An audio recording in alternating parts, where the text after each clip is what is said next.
Hi guys, welcome. So it's Tuesday. Yesterday was Veterans Day and today was the first day back to work after I took an extended long holiday or long weekend. And I thought I'd share about what's been going on. I think right now is the right time to kind of talk about how I'm feeling, because I was still feeling really good, from that hearing the news and waiting for the handovers to take place. I had my handover project call last week. I took most of the projects off my plate, and unfortunately one of my programs, the scope is too big that they can't figure out how to pick it up. I'm not going to lie, I've had some sleep issues because for some reason I'm feeling very anxious and nervous with a knot in my stomach about work. I've been more or less pretty good about work in terms of like doing a good job documenting, but I just feel very anxious about making sure I'm doing a good job. And so even though I've slept earlier, like at 9:30 or 10 p.m., I find myself waking up on my own, like at 4 in the morning, from like a very vivid lucid dream. So I do sleep very well, but when I wake up, my first thoughts are about my handover stuff.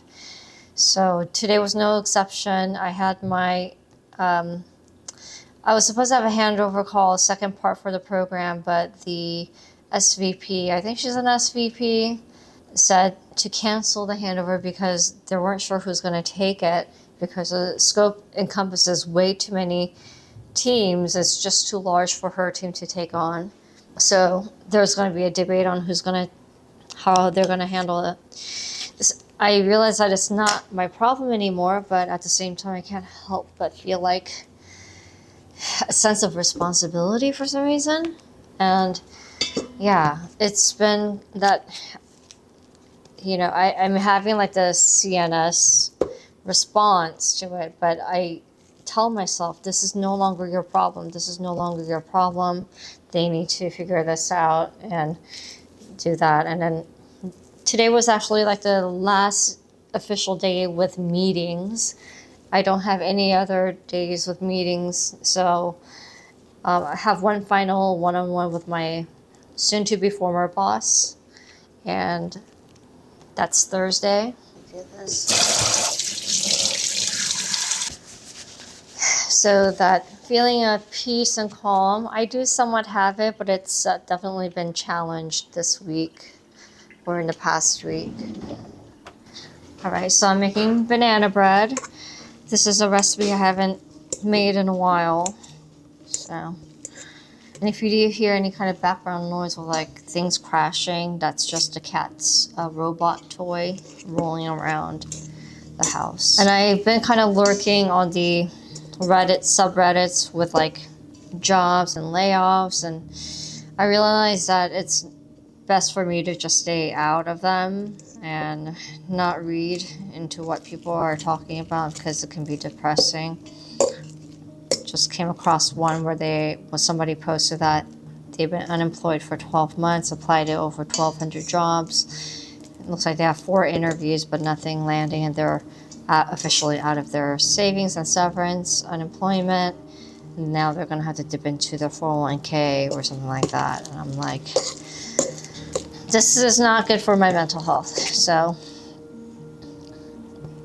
definitely trying to stay away from that kind of unproductive posts.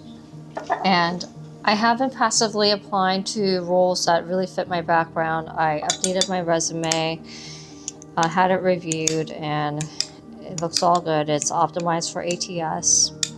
Even with my old resume, I actually did not have too much trouble getting past the ATS and getting callbacks, but it's been different since 2023. I'm gonna put this in here. Melted butter, I think it's just roughly 2/3 of a cup, probably more like 3/4.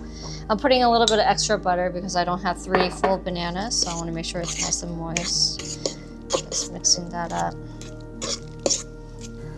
So the feeling I am feeling right now is like I do feel this pull to isolate myself and kind of just go into hiding. But I know that's not good for me.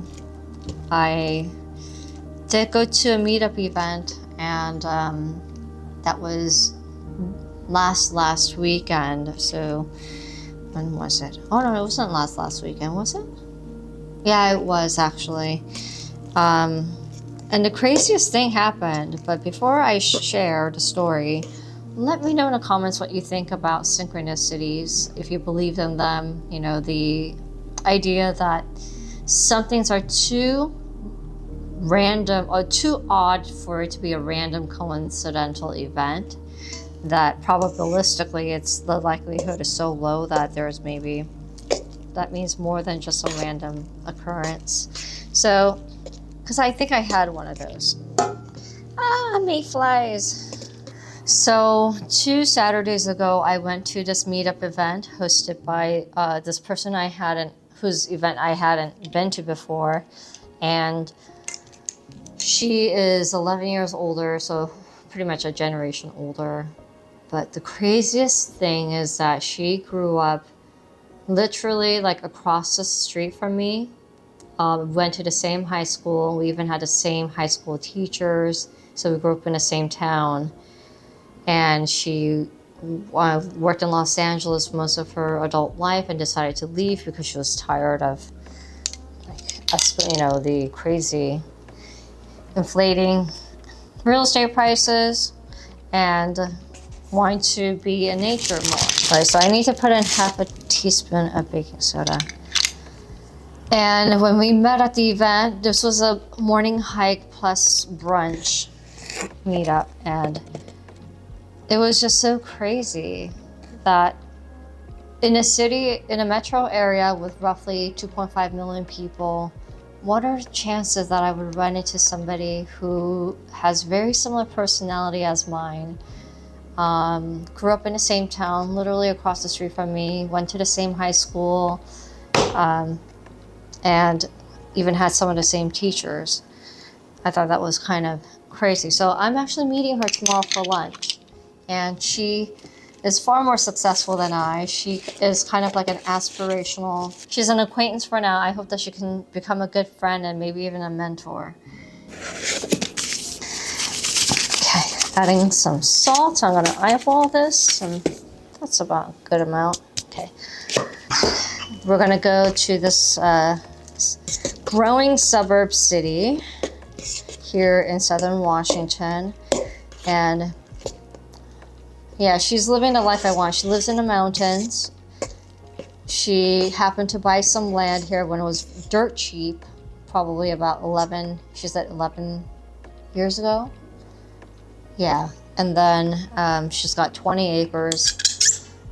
I'm just like, she's living that dream. And we also both fly drones. She loves nature. I mean, she's more cooler than I am. She just came back from 40 days solo hiking across the Pyrenees mountains, and I'm just like, amazing. Because I asked her, like, I haven't seen you before. I've attended this group's events, so I want to learn more about you. And that's when she was talking about, oh, it's because I just came back from traveling in Europe. I'm kind of low-key in love with her because she embodies like everything that I want, and I would love to gain some wisdom from her. She's like, ring me up whenever you want to go hike in the mountains. I'm really excited about this connection.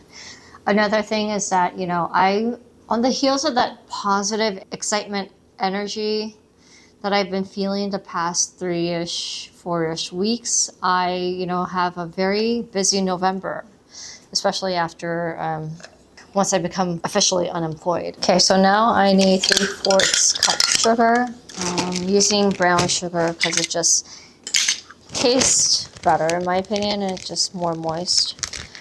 I think I'm not really adequately prepared for what I'm going to feel in the next 3 to 10 days. So I do have some admin stuff to take care of after the 15th, and it's going to be a little bit weird to not be working, having nothing to kind of work on, blah, blah.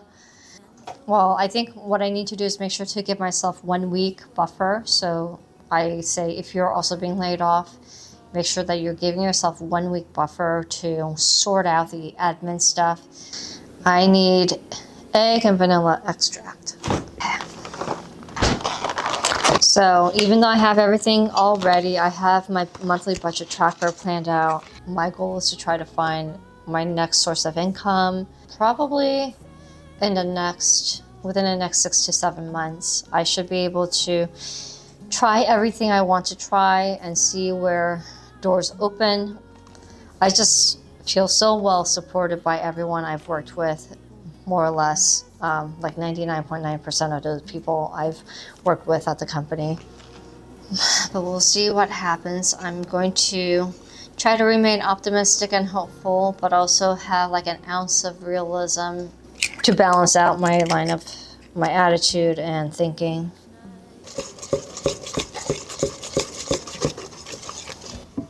So besides baking, I've been reading several books lately, and one of them is Seneca's On the Shortness of Life. And I want to share a passage with you that I found to be inspiring and it's given me some food for thought that's helping me carry forward with a lot of optimism for the future. We are in the habit of saying that it was not in our power to choose the parents who were allotted to us, that they were given to us by chance, but we can choose whose children we would like to be. There are households of the noblest intellects. Choose the one into which you wish to be adopted, and you will inherit not only their name but their property too. Nor will this property need to be guarded meanly or grudgingly. The more it is shared out, the greater it will become. These will offer you a path to immortality and raise you to a point from which no one is cast down. This is the only way to prolong mortality, even to convert it to immortality. Honors, monuments, whatever the ambitious have ordered by decrees or raised in public buildings are soon destroyed. There is nothing that the passage of time does not demolish and remove.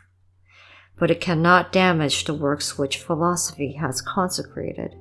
No age will wipe them out, no age diminish them. So with this, I carry forward on working inwardly, developing myself, healing, and I wish you all a wonderful middle of November, and we'll talk to you very soon. Take care.